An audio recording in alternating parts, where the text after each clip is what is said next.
Hi friends, welcome to D3 channel. இன்றைக்கி கல்யாண வீட்டு ஸ்டைலில் வாழைக்காய் பொரியல் வந்து எப்படி பண்ணலான்னு பார்க்கலாம்.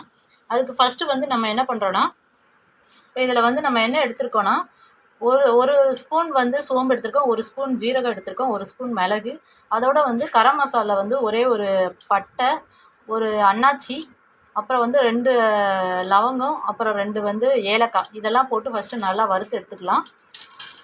வறுத்து நல்லா கலர் சேஞ்ச் ஆகுதுட்டி நல்லா வறுக்கலாம். நமக்கு நல்லா கலர் சேஞ்ச் ஆகி வந்துருச்சு. இதை வந்து ஒரு பவுலில் வந்து நம்ம ட்ரான்ஸ்ஃபர் பண்ணிடலாம்.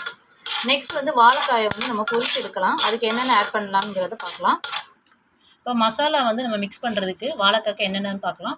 நான் இதுக்காக வந்து என்னென்னா, ஒரு ஸ்பூன் உப்பு எடுத்திருக்கேன், ஒரு ஸ்பூன் வந்து சில்லி பவுடர் எடுத்திருக்கேன், அதோட வந்து ஒரு ஸ்பூன் மைதாவும் ஒரு ஸ்பூன் வந்து அரிசி மாவும் போட்டிருக்கேன். இப்படி போட்டால் தான் வந்து என்னன்னா அந்த வாழைக்காவோட நல்லா பைண்ட் ஆகி நமக்கு வந்து மசாலா நல்லா மிக்ஸ் ஆகி இருக்கும். இப்போ நெக்ஸ்ட் வந்து என்னென்னா வாழைக்காவை வந்து நம்ம இது பண்ணலாம். இப்போ வாழைக்காய் வந்து இந்த மாதிரி பொடிசு பொடிசாக நான் வந்து கட் பண்ணி வச்சுருக்கேன். இப்போ இதை அந்த மசாலாவோட நல்லா வந்து மிக்ஸ் பண்ணலாம். இதில் வாழைக்காய் வந்து நல்லா தண்ணியில் இருத்துட்டு எடுத்துக்கோங்க. கட் பண்ணோடனே வந்து தண்ணியில் போடுங்க, இல்லைனா கருத்து போயிடும். இதில் வந்து நம்ம வந்து என்னென்னா சில்லி பவுடர் வந்து கொஞ்சமாக தான் போட்டிருக்கோம். ஜஸ்ட்டு வந்து அதில் வந்து பைண்ட் பண்ணுற அளவுக்கு தான் போட்டிருக்கோம். நெக்ஸ்ட்டு வந்து நம்ம வெங்காயம் எல்லாம் போடும்போது அதில் வந்து நம்ம வந்து மிளகாத்தூள் ஆட் பண்ணிக்கலாம். அதனால் இந்த வாழைக்காய்க்கு மட்டும் பொரிச்சு எடுக்கிறதுக்கு தேவையான மிளகாத்தூள் மட்டும் நம்ம இதில் ஆட் பண்ணியிருக்கோம். இதை போட்டு நல்லா பைண்ட் பண்ணிக்கோங்க. பைண்ட் பண்ணிவிட்டு இதை வந்து என்ன பண்ணணும்னா எண்ணெயில் நம்ம பொரிச்சு எடுத்துடலாம். இப்போ எண்ணெய் நல்லா காஞ்சிருச்சு நமக்கு. இப்போ நெக்ஸ்ட்டு வந்து என்ன பண்ணுறோம்னா, அந்த மசாலா மிக்ஸ் பண்ணியிருக்க வாழைக்காவை வந்து உள்ளே போடுறோம்.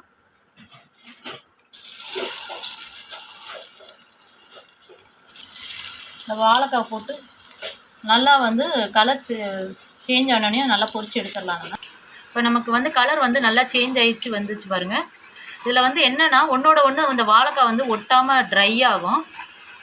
அந்த வந்து வாழைக்காவை எடுத்துருங்க. நெக்ஸ்ட் வந்து வாழைக்காய் வந்து நம்ம வந்து தாளிச்சு விட்டுறலாம். அதுக்காக என்ன பண்ணுறோன்னா, ஃபஸ்ட்டு வந்து என்னென்னா சோம்பு போட்டு தாளிச்சிடலாம். தாளிச்சிட்டு நெக்ஸ்ட்டு வந்து என்னென்னா கருவேப்பிலை போட்டுடலாம்.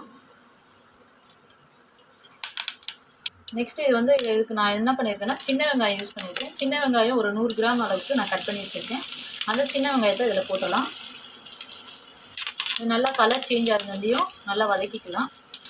வெங்காயம் வந்து நல்லா வதங்கிருச்சு. வதங்கினோடனே நான் இதில் வந்து என்ன பண்ணுறேன்னா, ஒரு 5-6 பூண்டு பல் வந்து நல்லா ஸ்லைஸ் பண்ணி வச்சுருக்கேன். அதை வந்து இதோட போட்டுடலாம்.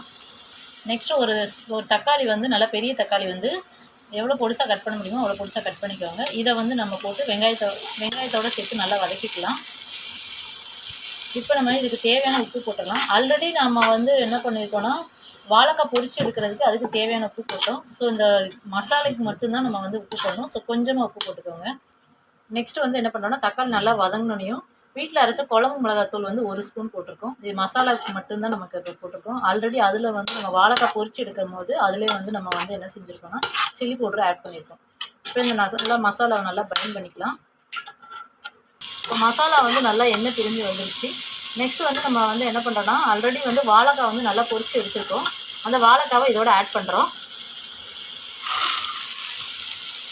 ஆல்ரெடி நம்ம வறுத்து வச்சுருக்க இதை வந்து பவுடர் பண்ணி வச்சுருக்கோம். அதை வந்து இதில் போட்டுடலாம்.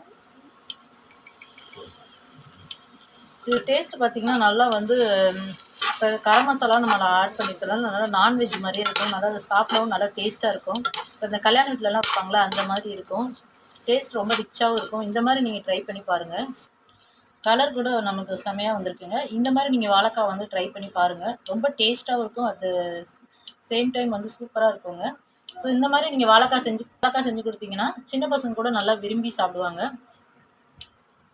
நாங்கள் போடுற வீடியோலாம் உங்களுக்கு பிடிச்சிருந்தா லைக் பண்ணுங்கள், சப்ஸ்கிரைப் பண்ணுங்கள். மறக்காமல் D3 சேனலை மறக்காமல் சப்ஸ்கிரைப் பண்ணுங்கள். தேங்க்ஸ் ஃபார் வாட்சிங்.